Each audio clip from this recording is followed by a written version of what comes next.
Ada satu orang di antara kita, mungkin tahajudnya 10 rakaat setiap malam, duhanya 12 rakaat setiap pagi, baca Qur'annya one day one juz, satu hari satu juz, malamnya one night one juz, satu malam satu juz. Satu keluarga di antara kita ini puasanya luar biasa Senin Kamis. Satu keluarga berpuasa Senin Kamis. Tak cukup puasa Senin Kamis, dia puasa Nabi Daud. Sehari puasa, sehari tidak, sehari puasa, sehari tidak. Tak cukup dia puasa Nabi Daud, dia puasa-puasa sunnah lainnya. Istrinya nutup aurat dengan sempurna, pakai nikob, pakai cadar, pakai purda, pakai manset, pakai kos kaki. Suaminya 5 waktu ke masjid tak tertinggal takbiratul ula. Anak-anaknya di pondok pesantren hafiz dan hafizah. Tiap pagi berinfak, tak pernah menggunjing orang. Quran terjaga, aurat terjaga, tahajud terjaga, 5 waktu terjaga, duha terjaga, Quran terjaga, puasa terjaga. Sempurna satu keluarga amalnya. Tapi sudah 8 tahun dia tak tengok ayah ibunya. Sudah bertahun-tahun dia tak nyapa kedua orang tuanya. Sudah bertahun-tahun dia tak berhubungan baik dengan ayah ibunya. Sudah berminggu-minggu dia berkelahi dengan ayah ibunya. Sudah berhari-hari dia bermusuhan dengan kedua orang tuanya. Maka anak seperti ini, seluruh amal yang mereka kerjakan tertolak di sisi Allah Subhanahu wa taala, tidak akan diterima Allah. Sebaliknya, kalau ada di antara kita hari ini yang pandai melayani ayah ibunya, tidak ada uang ayah ibu dia kasih uang, tak ada rumah ayah ibu dia buatkan rumah, sakit ayah ibu dia bawa ke rumah sakit, dirawat ayah ibunya dia jaga, kotoran ayah ibunya dia bersihkan pakai tangannya sendiri. Ada di antara kita hari ini yang membersihkan kotoran ayah ibunya lebih dia nikmati daripada makanan yang ia sukai.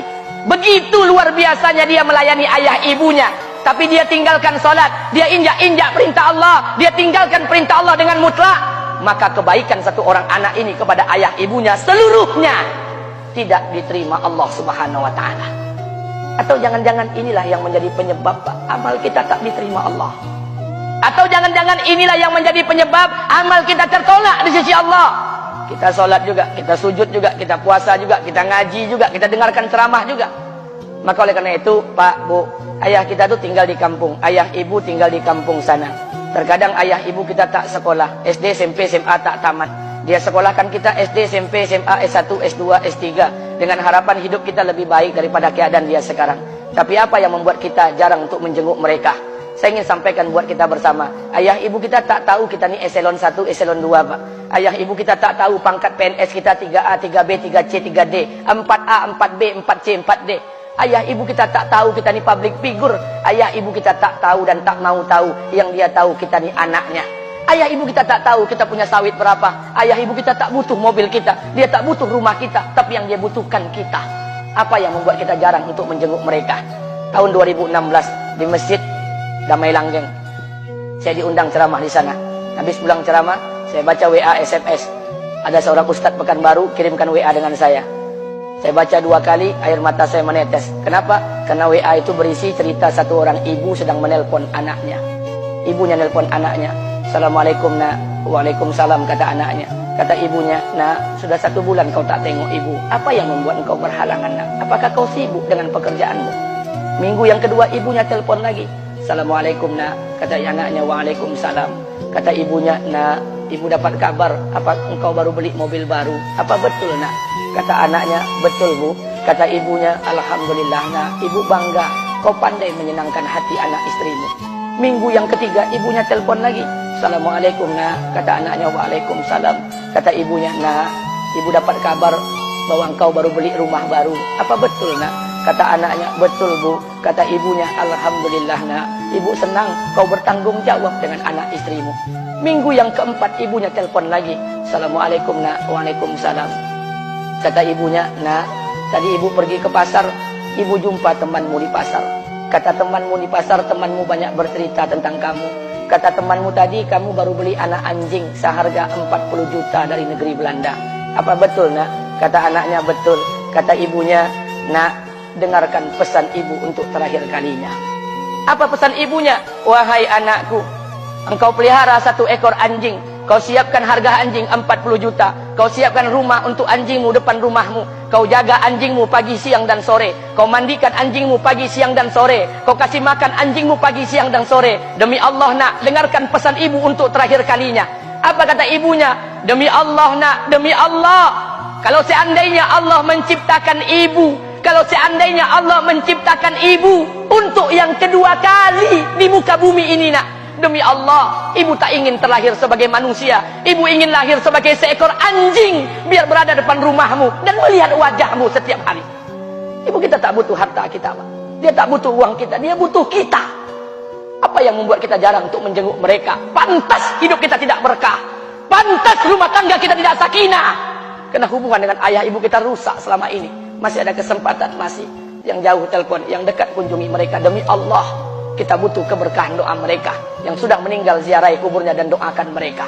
Imam As-Syafi'i berkata, apa kata Imam As-Syafi'i? Manusia zalim, manusia bodoh, kalian tak tahu apabila ayah dan ibu kalian mengangkat tangan di malam hari, dia berdoa kepada Allah untuk anaknya. Doanya cuma sekali, malamnya cuma sekali, hanya sekali saja doanya. Apa kata Imam Syafi'i? Sekali doa ayah dan ibu kalian sudah cukup bagi Allah untuk menjadikan kalian anaknya berkah dunia akhirat. Hari ini berapa banyak doa ayah dan ibu kita, tapi tidak ada keberkahan buat anak mereka. Kenapa? Hati mereka tersakiti. Maka pulang, Pak, cari mak bapak kita. Kita punya rumah hari ini, Bu. Kita punya rumah, punya harta, punya uang, punya pekerjaan, punya kekayaan, punya sawit. Kita jadi orang hari ini jadi pegawai, bukan kena sarjana kita, Pak. Kita jadi orang hari ini bukan kena otak kita. Kita jadi orang hari ini bukan kena kepintaran kita. Kita jadi orang hari ini jangan-jangan kena keberkahan doa ayah dan ibu kita yang tak pandai tulis baca di kampung sana. Cari mak bapak kita, Pak. Demi Allah, kita butuh keberkahan doa mereka. Apa guna di kehidupan dunia sementara Allah tidak ridho dengan kehidupan kita? Pantas amal kita tertolak di sisi Allah. Maka pulang ke rumah cari mak dan bapak kita yang masih hidup, duduk bersama mereka. Kalau seandainya kita tak bisa membahagiakan mereka, jangan pernah menyusahkan mereka. Kalau seandainya kita tak bisa membuat mereka tertawa, jangan pernah membuat mereka menangis. Demi Allah, kita hanya punya satu ayah kandung.